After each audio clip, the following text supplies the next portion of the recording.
All right, you guys have been asking for it. So I'm going to bring back the Metals Edge here. I'm going to do it a couple times a week. It's going to be kind of an afternoon video, kind of break down some of the technicals. I also do the Metals Minute, comes out in the morning. A lot of people love that. A lot of people, they tell me they watch it every single day, and I love that. But people also ask me for, hey, what are you seeing on the charts? Where's your charts at with that? That's where I kind of want to bring back this video here. Now, if you're a client, I'll always send you a chart as far as what we are looking at in these markets because when you look at technical analysis, it really should give an unbiased approach to what that market is. You shouldn't even look at what the name of that chart is. Just, hey, just start clicking through your charts. Just click one after another and look and go, hey, that's a bull market. That's a bear market. Be water. Be like Bruce Lee. Just flow wherever it goes. So technical analysis should give the framework around what that thesis and what that underlying core asset is. And then it all often should be a repeatable process that's very objective in deciding whether or not you're going to enter or exit the market. And you should also know that not all technical analysis is like a cookie cutter approach. I get many people, they send me various things, or they send me charts that have a million things on it, and they tend to cancel each other out. One thing that works well in a bull market might not work well in, say, a sideways market. So you want to be kind of open-minded when you look at it. Remember, technical analysis is an art form. And speaking of which, how I'm telling you, people send me a whole bunch of squiggly lines on a chart. Look at this thing right here. It looks like a bunch of mess at the moment. But this is a longer-term chart on the gold market. So when you do technical analysis, you really got to look at where we've been, and where we could go from here. So this is the gold market. This is dating back to 2017. I'm going to keep this real quick. So we got down to about, it was like 1,050. We got up to about 1,350. We were trapped sideways. The economy was bumping along pretty good. Interest rates were really low at that point in time. Everything seemed real easy in life. And then what happened was you saw that the Fed was continuing to raise rates, and it was kind of set, and that's what got the gold market kind of going back and forth, no real breakout. And you had a decline in economic data. The Fed said they were going to raise three more times. What ended up happening was we had a miss in GDP, miss in economic data, and the Fed couldn't do that. And actually, what they ended up doing was cutting rates going forward. So that's where you get this breakout from 1350, this bump in the road right here, this big little sell-off. Looks like a small little hiccup in the markets, but actually it was much larger. That was the COVID sell-off. That was the initial reaction to COVID.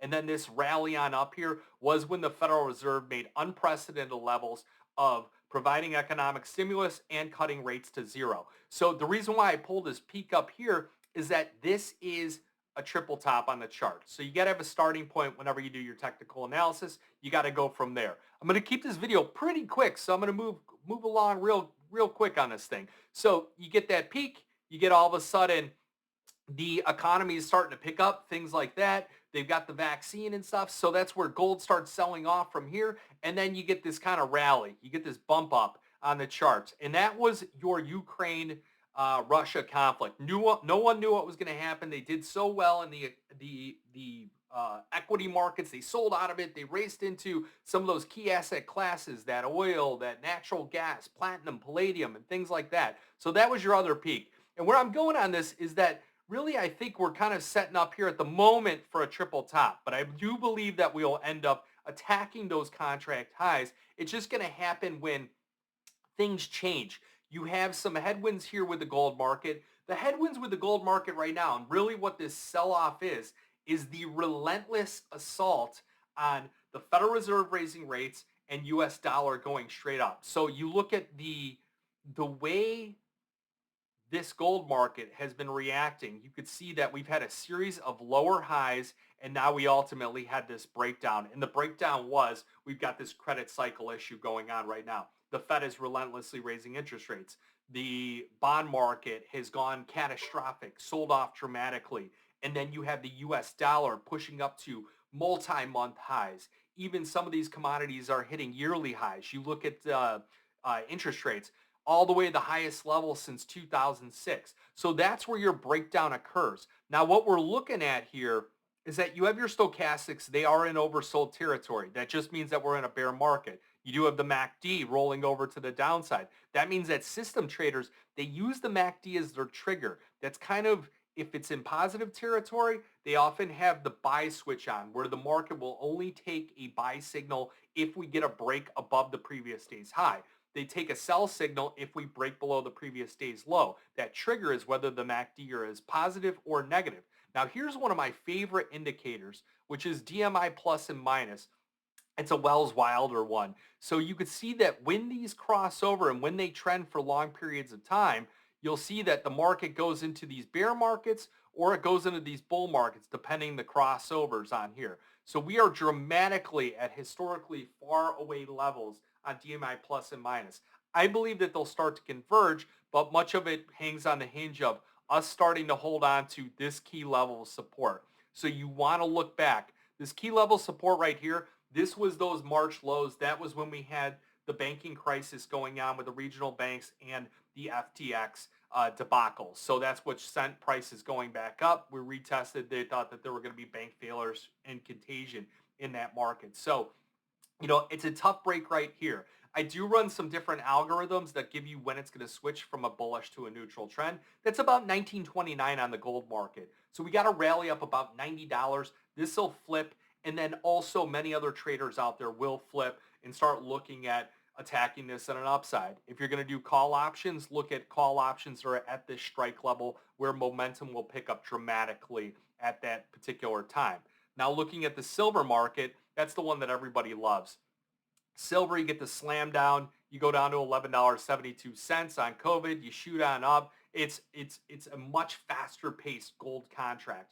It's got the same independent, it's the same fundamentals as far as it performs well in a weakening dollar, weakening interest rate environment, and a dovish Fed. But you also need stimulus as far as building and structure, things that are going to utilize silver demand. 54% of silver's demand is industrial demand, and that's where things came up. They were saying they are going to reinvigorate this economy no matter what they could do. So you can look right here. We've rolled over. Stochastics briefly got into overbought territory. That was that Friday close. A lot of people should have liquidated around then, and we had this setback because when you get these deep rallies and you don't have the underlying fundamentals behind it, the technicals are looking a little bit dicey. That's when you want to kind of step to the sidelines. So you want to see that MACD never really got positive. It's rolling over into negative territory. Your DMI plus and minus are going to be a little bit sketchier on a silver market because of its volatility, and that's why a lot of you play it because of that volatility. Stochastics remain in oversold territory, and they'll remain there for quite a while. But I do believe that silver is going to be the one that gets us out of this mess. We'll see if we can get down into this level, this 2053 down to about 2040 level where prices had sold off before. That was your low coming into March before things accelerated with that banking crisis. But I don't necessarily think they will because the gold silver ratio has gone to about 87, and I think it's going to snap back to 85.43, and silver will take off and lead that gold market out onto the charge. So getting into the next market, copper market, copper really has the same fundamentals, obviously, as the silver market, that industrial demand. However, one other key thing to note is that China is your largest consumer of the copper market. So you need Chinese stimulus, takes the copper market, takes up the industrial demand. Byproduct is the silver market, and then it takes off from there. So silver's got a lot of different things that it could help push things back up to the upside. Now, if you look technically, we've been really in this slumping pattern right here. Not really getting into oversold territory, but dipping just into it. You got the DMI minus crossing over the DMI plus, so it has been in a bear market. This was that Friday where we came in on the 29th. A lot of people, again, should have maybe looked at doing some liquidation on that because of the fact you had no key fundamental drivers. The market has remained in a bear market for quite a while, really since this breakdown right here. It's going to take a close above 378 in order to get back to a neutral trend. You look at the MACD, hasn't really turned back up to the upside whatsoever. The other market, platinum's often impacted by the interest rate, so that's what you have going on right now. And then also, it's that supply situation where South Africa, that Eskom, they've really tried to do a better job after a lot of arrests and things like that by providing stable power to different mines that are out there. So the supply has been picking up. You are going to see a year over year decline in available supply. However, technically we've been selling off with the rising interest rates and the rising dollar. When rates go up, less people are going out there buying cars, the cars become less demand, and then that becomes this repetitive effect that's going out. So we are in this oversold territory right now. We're going to want to wait for a trigger, and it's 950 on the platinum market where it goes back to a neutral trend. So it's got to really attack these levels. It'll go neutral. Breaks above 990, it's probably going to be a bull market. So real quick on the copper market, 378 is going to be your neutral level, and then it's going to be something like 385 to get bullish. Silver, it's 23.29. We got to get above there. It'll probably be the 200-day moving average, 24.81 before it really starts getting momentum. A lot of people are going to chase once we get up there. So you got to be patient if you're on the long side right now, and don't overload yourself because of the fact that it may break down more, especially if the Fed takes some kind of hawkish dialogue. On your gold market, it's going to be much higher up here. It's in the 1920s where it goes neutral trend, probably going to be above 1951 before it goes bullish trend. So just want to give you guys kind of a breakdown on the chart patterns and things like that, some of the things that I'm watching. It was a little bit more fundamentally than I wanted to be, but this is the first video, so I got to give it to you kind of from the start, as a lot of new people will just be out there watching it. You got any questions, give me a call. Make sure you sign up for a 2-week trial of the Morning Express. Check out our other videos, the Metals Minute. I do a podcast on Apple and Spotify as well. If you got any questions, 312-858-7303. Remember, futures option trading involves risk of loss. May not be suitable to all investors. Good luck. Good trading.